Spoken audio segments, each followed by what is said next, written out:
Le conseil municipal qui a eu lieu à Martigues en avril de mois de 2024 était très important. J'espère que vous l'avez bien suivi. C'est celui du vote du budget. C'est le conseil le plus important de l'année, je dirais. Et du coup, il va guider le reste des politiques pendant un an. Donc, c'est très important de pouvoir intervenir. Ne faisant plus partie de la majorité, je ne peux pas participer à l'élaboration de ce budget. Par contre, le Code général des collectivités et le règlement intérieur du conseil municipal me donnent une opportunité de pouvoir quand même faire des propositions par le biais d'amendements. Alors, ces amendements, je les ai annoncés il y a un mois lors du débat d'orientation budgétaire. Donc là, on est invité à s'exprimer. J'ai fait deux propositions, vous avez sûrement suivi ça. La première, c'est celle de pouvoir instaurer dans les cantines scolaires une alternative végétale à chaque repas. Je ferai une vidéo dédiée à ça parce que c'est très important et la réponse qui m'a été apportée m'indique qu'il faut absolument mener ce combat-là à une autre échelle que celle que je fais en ce moment. Et la deuxième chose, c'est de créer sur la ville un dispositif identifié, identifiable, costaud, robuste pour l'accueil des personnes qui sont exilées, des migrantes et des migrants, appelez ça comme vous voulez.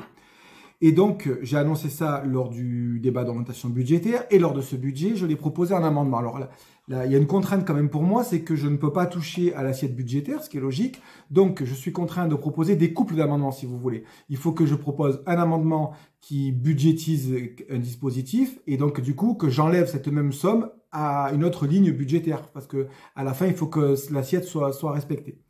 Sur les cantines, il faudra que je refasse le travail. D'ailleurs, si vous êtes des citoyennes et des citoyens qui sont mobilisés sur cette question, je vous invite à prendre contact avec moi pour qu'on travaille mieux ce dossier. Je vous avoue que le temps qui m'était imparti était trop compliqué pour que j'en fasse un objet robuste et je ne me suis pas senti de proposer quelque chose de faible.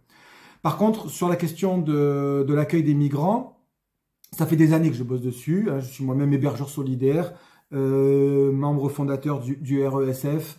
Et militant de l'association Maison de l'Hospitalité et avant du collectif Solidarité Migrants.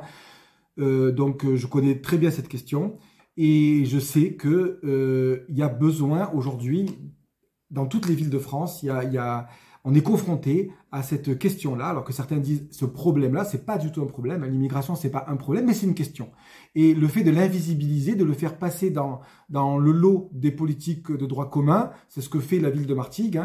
Pour moi, c'est une différence politique que j'exprime avec mes camarades de là, en l'occurrence du PC, du PS et de la GRS. Je pense qu'à une question spécifique, il faut une réponse spécifique. Comme il existe par exemple une maison du handicap pour les personnes qui sont discriminées au eu égard à leur handicap ou qui ont besoin de conseils spécifiques. Il y a une maison du handicap. Il y a une maison, par exemple, pour les femmes qui sont victimes de violences, parce que c'est une question spécifique, la violence sexiste et patriarcale. Et la violence aussi que vivent les personnes exilées, les situations administratives complexes qu'ils vivent, elles peuvent pas être diluées dans l'ensemble des politiques municipales. Alors sur Martigues, il y a un accueil droit des étrangers, il y a une seule personne qui y travaille. Je revendique depuis des années que c'est insuffisant. Et d'ailleurs, j'en ai, si vous voulez, je le vis tout le temps parce que je suis confronté à des situations de gens qui viennent et qui demandent des renseignements. Il y a une association qui s'est montée qui s'appelle Maison de l'Hospitalité de Martigues. Je trouve que ce terme est magnifique. C'est magnifique ce terme. L'hospitalité, c'est un étendard qu'on devrait brandir vraiment avec une grande fierté.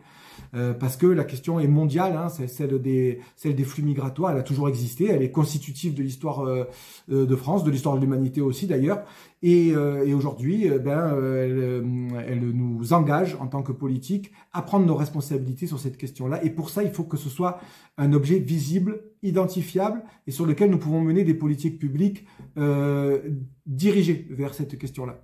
Et donc, je souhaite depuis longtemps, et je me suis déjà largement exprimé dessus quand j'étais dans la majorité, voilà, je suis toujours exprimé là-dessus, l'idée que sur Martigues, il y ait une maison de l'hospitalité qui soit soutenue financièrement par la ville, soit carrément municipale. Pourquoi pas, ça, je ne vais pas trancher là-dessus.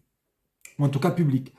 Et donc, ma proposition, c'est de financer cela, et j'ai évalué le coût entre un salarié spécialisé dans les droits des étrangers, entre les coûts d'aller-retour que financent les associations d'ailleurs actuellement, hein, les allers-retours soit à Marseille à la préfecture, soit à Paris à la CNDA, les frais de traduction, c'est très cher, hein, les frais de traduction des documents officiels par page, la prise en charge psychologique des réfugiés qui souvent ont subi des traumatismes, hein, traumatismes dans leur pays de guerre ou traumatismes de l'exil. Donc il faut des réponses aussi spécifiques psychologiques sur ces questions-là. Tout ça, ça a un coût que j'ai évalué vraiment à une fourchette très basse, à 82 000 euros. Et donc, je propose de rajouter cette dépense au budget. Et pour trouver une recette équivalente, je propose de retirer du budget de la piscine municipale, à savoir du bassin extérieur, donc du bassin nordique, qui est chauffé toute l'année, y compris l'hiver à Martigues. Je me suis déjà largement exprimé là-dessus. C'est le bassin Avatica. Vous savez ce que j'en pense. Je pense que c'est, à l'époque de la crise énergétique et climatique que nous vivons, c'est un très mauvais signe de voir un bassin chauffé tout l'hiver et qui, d'après les chiffres du budget que j'ai lu, dépasserait les 500 000 euros de frais de chauffage. Donc, il y a possibilité, soit, si vraiment on veut le laisser ouvert, allez, pourquoi pas, de baisser un tout petit peu les degrés de 1 degré ou 1,5 degré, ce qui permettrait de faire une économie substantielle. Soit, moi, ma proposition, ça serait de le fermer au moins, je sais pas, un truc genre décembre, janvier, février, quoi, voilà.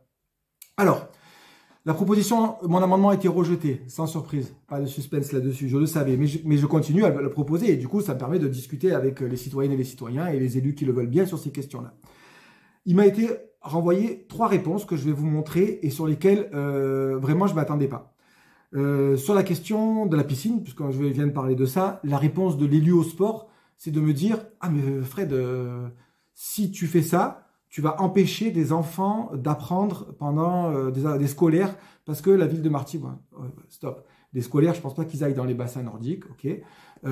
En plus, si on le ferme pendant les vacances d'hiver, les vacances de Noël, les vacances de février, on prive aucun scolaire de ça. Et puis du coup, ça me permettra d'enquiller sur une autre, sa réflexion à l'élu du sport va me permettre d'enquiller sur une autre vidéo, une autre proposition que je fais aux citoyennes et aux citoyens, c'est de se poser la question de cette piscine, est-ce vraiment une piscine populaire?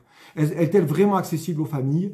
Vraiment, là, la question, elle va se poser, je vais creuser cette question-là dès que j'ai fini cette vidéo.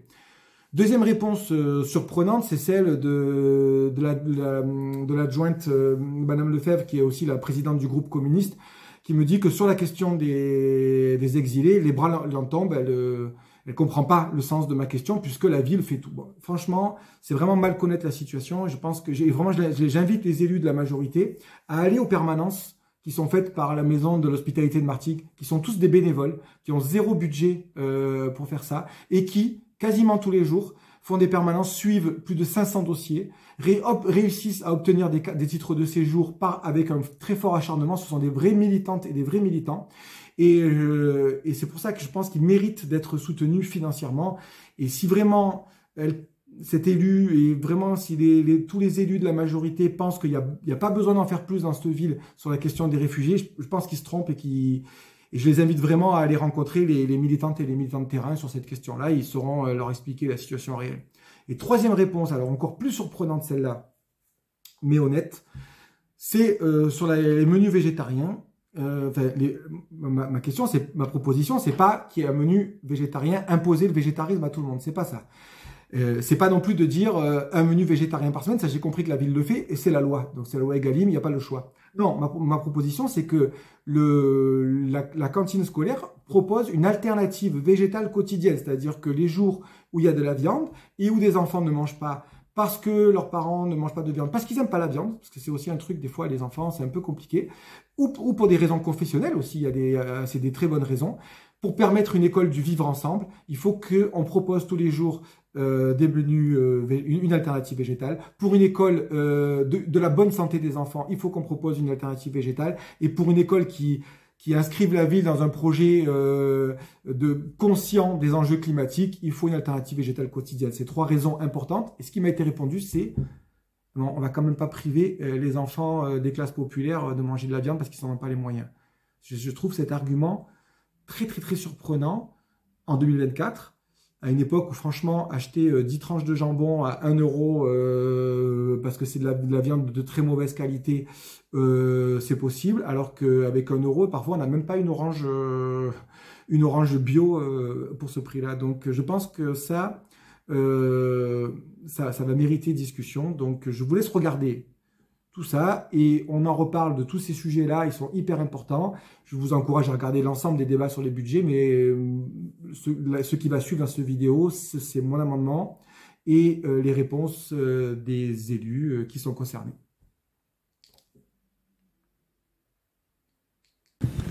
Oui, pour répondre à l'amendement de Frédéric Grimaud, franchement, je ne le comprends pas du tout. Je ne comprends pas du tout pourquoi il y a ce tel amendement, puisque c'est méconnaître justement tout ce que font les services publics de notre commune, puisque en 2023, ce sont 1665 accueils par le pôle social du SIAS qui ont été réalisés dans le cadre du droit des étrangers. Et dans ce cadre-là, effectivement, donc ils sont accueillis, accompagnés dans leurs différentes démarches. Ils sont également orientés en fonction des besoins vers des avocats si nécessaire, avec des conseils juridiques. Donc on a toute cette démarche-là. Et je voudrais ajouter à ça que aucune ville membre de l'Envita ne s'est lancée seule dans une telle démarche. Soit les choses étaient engagées avec la métropole, avec les régions, avec la participation de l'État. Parce que, il faut le souligner, c'est de la responsabilité et de l'engagement de l'État, et non pas des seules communes. Donc cet amendement, je propose de ne pas retenir, il est nul et non avenu, pardon. Sur l'autre élément concernant les repas végétariens, il faut souligner qu'il y en a déjà un par semaine qui est réalisé. Et moi, je voudrais quand même souligner que c'est faire peu de cas des enfants qui n'ont pas les moyens de manger de la viande à aucun moment dans la semaine parce que les familles sont en difficulté financière. Donc, s'ils peuvent manger de la viande lors de la restauration scolaire, pour nous, là aussi, c'est une fierté. J'entends qu'il faut fermer une partie de la piscine, mais les bras m'en tombent. C'est-à-dire qu'on va arrêter pendant l'hiver, en gros, d'apprendre à nos enfants à nager. Parce que je vous rappelle que dans cette ville, tous les enfants scolaires des écoles élémentaires viennent à la piscine pour apprendre à nager. Je crois qu'à un moment donné, on peut faire de la politique, on peut faire des propositions, mais il faut quand même mesurer ce que ça peut représenter. C'était juste que c'est une erreur de penser que je méconnais la situation. C'est pas j'ai entendu les chiffres. Si j'ai écrit cette délibération, c'est parce que cet amendement, pardon, c'est parce que je connais la situation. Et par contre, sur les menus végétariens, merci de votre honnêteté, parce qu'au moins, il y a un désaccord politique sur la question des repas végétariens. Il faut manger de la viande, c'est la position que vous exprimez. J'en exprime une autre. Ça me va très bien, parce que le désaccord politique existe et c'est tant mieux. Mais par contre, sur la question de l'orientation et l'accueil des personnes exilées, je maintiens cet amendement au vote, s'il vous plaît.